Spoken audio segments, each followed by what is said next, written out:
Hello there everybody, this is the Filament Corner, the corner of filament, corner of fun, and today I need to do some update videos on this printer and the little printer. So, as you can see, I have printed some vases here.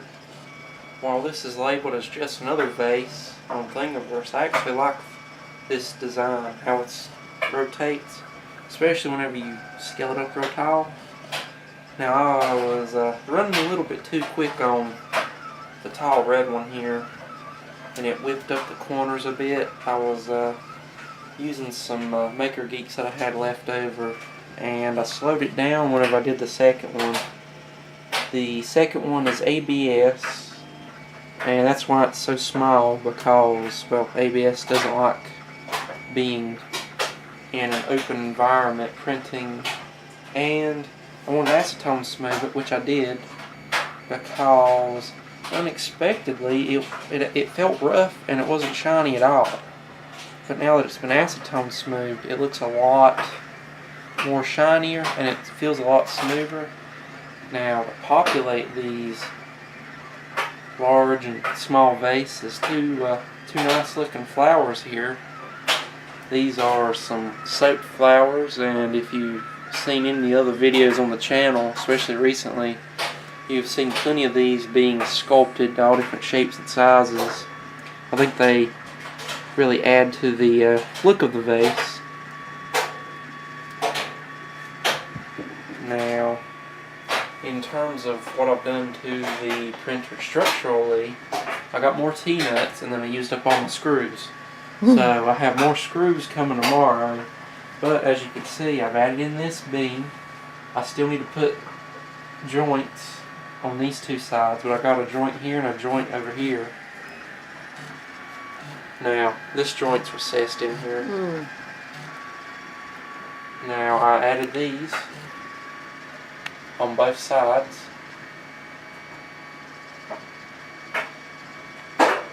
And I added this down here on both sides, which means that I moved the limit switch on the inside over on that side. So now the limit switch is on the inside of the printer, not the outside. Now it still has some wobble whenever something messes with it, like if I touch it, see it has some wobble, but just things moving around it, it doesn't have nearly as much wobble as it did if it was just these two beams. So that's helped a lot. Now, somebody on the last video, they did suggest that they suggested a Thingiverse link for braces similar to the Wanhao. If you've seen any of the videos I've done on that, we have a threaded rod running from a corner up to the top, but look at how tall this is.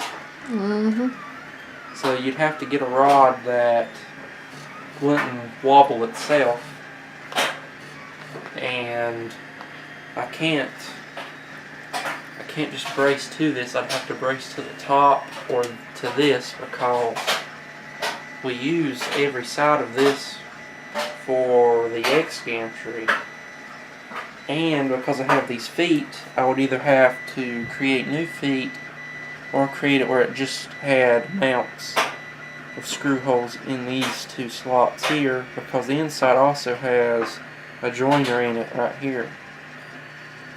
So if I wanted to do that, I'm sure I could, but this is pretty stable as is, and if I wanted it super stable, instead of printing these, I would just go and buy metal ones. I mean, whenever you're dealing with lengths this long, it's a lot cheaper than a short length.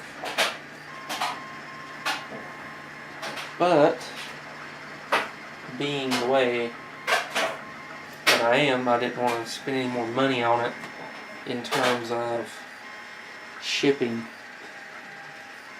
Because Filament, I get free shipping on that, and around $20 for a whole roll. It's cheaper than buying these extrusions. Is it stronger? No, it's not stronger, but it does help reduce the vibrations from everything else. I still need to find a longer cable to the LCD so I can move that. Now, so that's what I've mainly been doing on the big printer. Like I said, I have more screws coming tomorrow so that I can finish clamping this right here.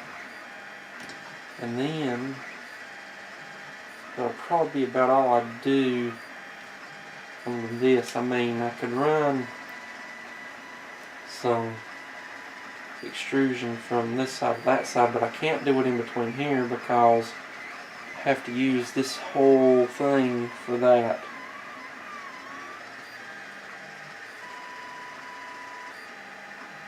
So I mean, could run a brace, but I don't know. I mean, I may look into it, but I would have to more than likely either modify a design or come up with one on my own for that, just because of the height and because I can't just clamp on to this. I have to clamp on to the top, or I have to use some of this because of these. So may look into it, may not. Oddly enough, this is some cheap eBay filament that I got a while ago for $10. That entire roll for $10. You know, 1 kilogram, around 2.2 pounds. Now, it prints okay, considering how cheap it was. Now, good thing I always use these because, believe me, the bag and it was covered in something. I don't know what. It wasn't. It was like dust, but it wasn't. It wasn't like stuck in the filament. It was just on it. And of course, now that I've used some of it, you don't see any of it. It was just on top of it. But I mean, I use these right here for all of my printers whenever I remember to put them on them, because you can see the dust. You can see inside there. The dust isn't that bad in here. I'm picking it up. It's not bad in here, but where this printer is going, it's pretty bad. So most of the time I use these. I was using the ones by the people, I believe the same people that made the Benchy, but these babies right here, I can just clip on those. You had to run the filament through it, so this I can already have my filament loaded, and I'll just clip it on.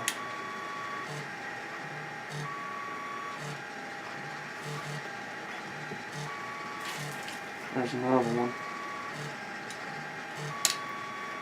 Now,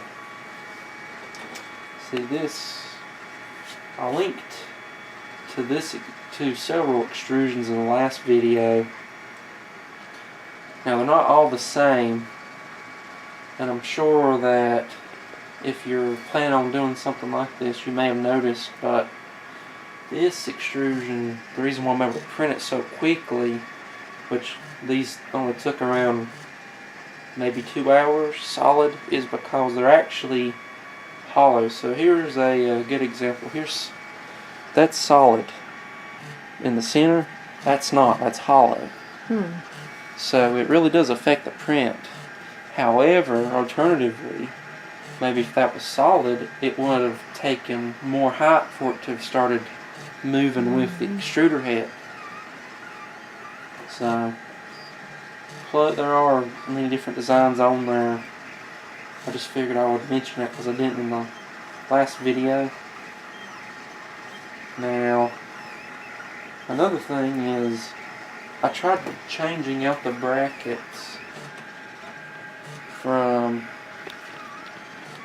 Alright, fresh battery in. Now, what I was saying was relating to the extrusions. I linked several sources in the last video, and they had different extrusions, even though, like, one I linked just for these brackets, it had an extrusion as well. So just wanted to make sure that everybody knew the extrusion that I was using was the one that has a hollow in it.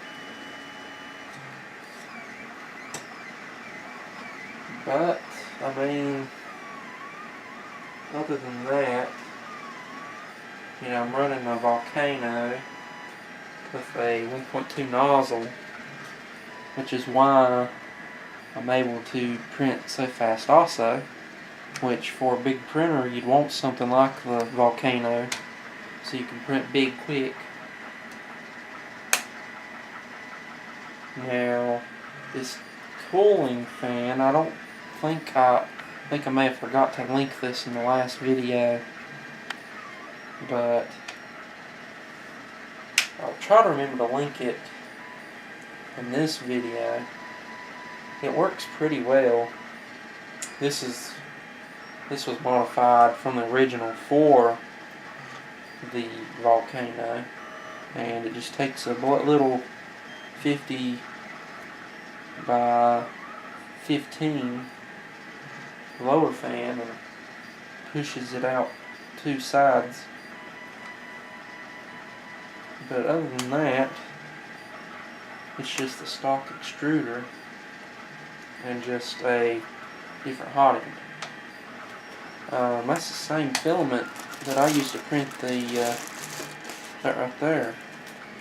What I had on the original hot end. Yeah, that's the $10 right there. Now with that, that's about it for this. I mean, I've shown y'all almost everything.